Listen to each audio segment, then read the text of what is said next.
Méditation du 24 septembre. Quelle image est-ce que je donne de Jésus? Seigneur, nous voudrons voir Jésus. Jean 12, verset 21. Elias Garcia Martinez, professeur à l'école d'art de Saragosse, Espagne, en vacances, comme il en avait l'habitude, dans la pittoresque ville de Boja, a peint une peinture murale de Jésus au début du XXe siècle en guise d'offrande dévotionnelle pour le sanctuaire de la miséricorde de la ville. L'œuvre originale, environ 50 par 40 cm, peinte sur un mur intérieur de l'église, était une version simple mais très belle d'une gravure populaire de l'école Homo de Guido Reni. Cette modeste œuvre d'art exécutée à l'huile dans le mur et sans apprêt préalable a commencé à montrer, comme on pouvait s'y attendre, des signes lamentables de détérioration avant d'avoir atteint l'âge de 100 ans. Et il serait passé inaperçu s'il n'avait pas été rendu célèbre par une certaine Cecilia, alors âgée de 81 ans. Cette dame intrépide dépourvue des connaissances les plus élémentaires en matière de peinture, tenta de retoucher les taches écaillées de la peinture murale et transforma ce beau visage du Christ en, selon les termes d'un correspondant de la BBC en Europe, un croquis d'un singe très poilu dans une tunique de taille inadéquate. Cependant, l'échec de la restauration est devenu, grâce à la diffusion sur Twitter et d'autres médias sociaux, un phénomène mondial connu sous le nom d'essai mono. Des informations sur l'événement sont apparues pour la première fois le 7 août 2012 sur le site web du Centro de Estudios Bojanos.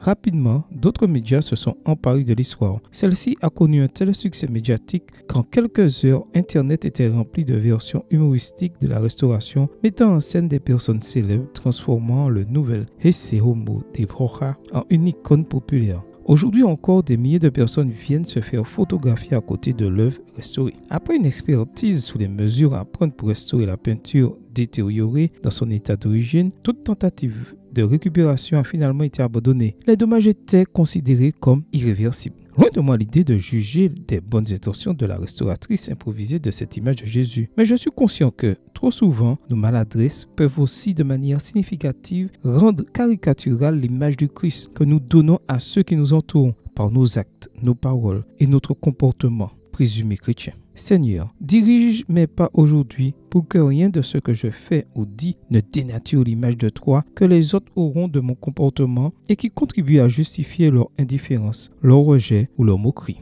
Amen. Bonne journée à vous et que le Seigneur vous bénisse.